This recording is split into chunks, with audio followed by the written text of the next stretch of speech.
Jonathan Agarth here for Pro Boxing Fans. I'm joined by Frank Smith here in Manchester. Final press conference, Taylor Leonardo and Anthony Crolla's farewell fight. Frank, you've been in Saudi Arabia this week. How's it? Thought you were. Just got sent a video. You fooled us. See? I'm going back there very soon. I'm going back there very soon, but that wasn't actually me. But do you think I could put together an edit like that? There was music. Oh, it was you. There was music on it and everything. It wasn't me. Wasn't me. Oh, you fooled me. Now let's go on to Saturday night then. Katie Taylor stepping up in weight. Tough fight on Saturday for her.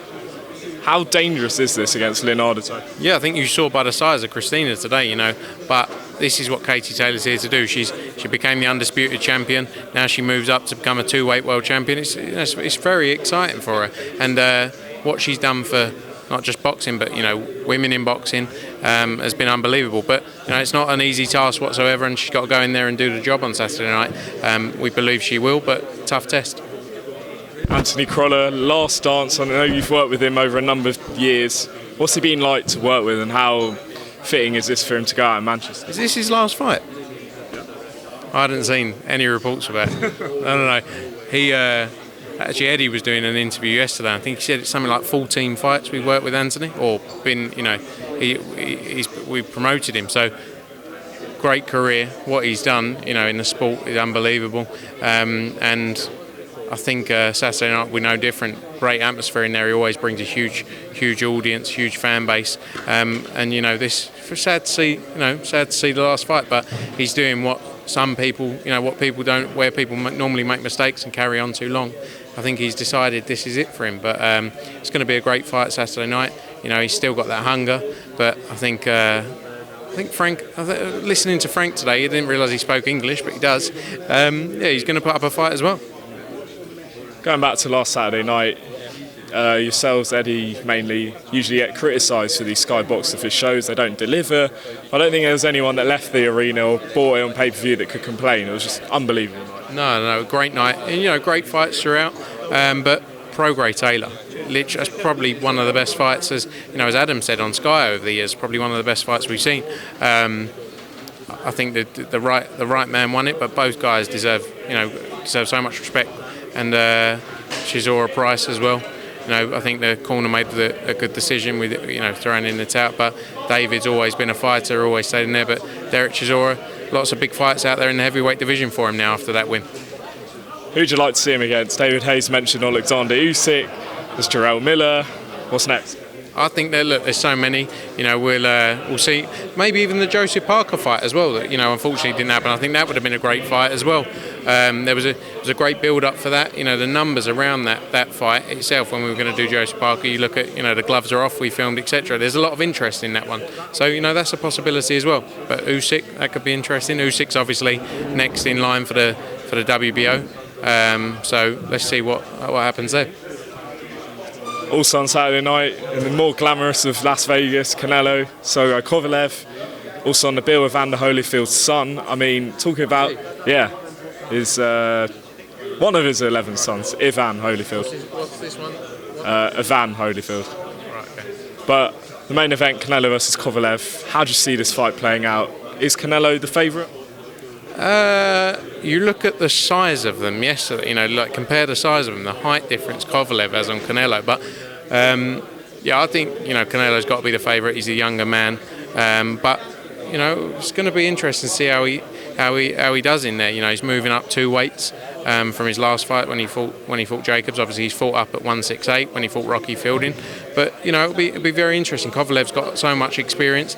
Maybe what isn't the fighter he always we saw against Anthony Yarde, but he showed the fight he's still got when he fought against Anthony Yarde in Russia. So I think it'll be a great fight. I think it'll be interesting to see how Canelo adapts to his size as well. Big night in Saudi Arabia tonight. Tyson Fury in the WWE. What do you make of his move there? And I mean, he said sort of last week that he's only got 3 fights left in boxing. I mean, do you see this career in WWE continuing after tonight? I don't think you ever know what to say about Tyson Fury and what the future holds for him. Don't get me wrong, he's an amazing character. WWE, I think, is a great route for him to go down. His character suits the WWE. Do you think he wins, or is it scripted? So they know the winner now. Probably, yeah. Interesting, isn't it? It's interesting, isn't it?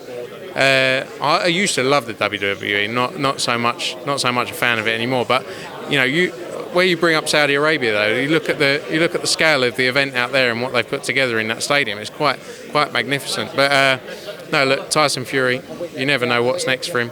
Who would have guessed that he'd be in the WWE? So to say now he's only got 3 fights left, I think I'm not going to be the one to say that. Finally, next week, massive event for you guys, KSI and Logan Paul. How does this sort of event compare to anything you've ever sort of promoted before? Yeah, look, you see by the numbers involved in it, and I don't know if you watched the 40 Days episodes they both put online last night. I mean, I think between the two of them, they've had just under 6 million views between the two guys' posts in 24 hours. People can say what they want about it. I think these guys, at least, they're taking themselves out of their normal lives and they're dedicating their lives to now boxing.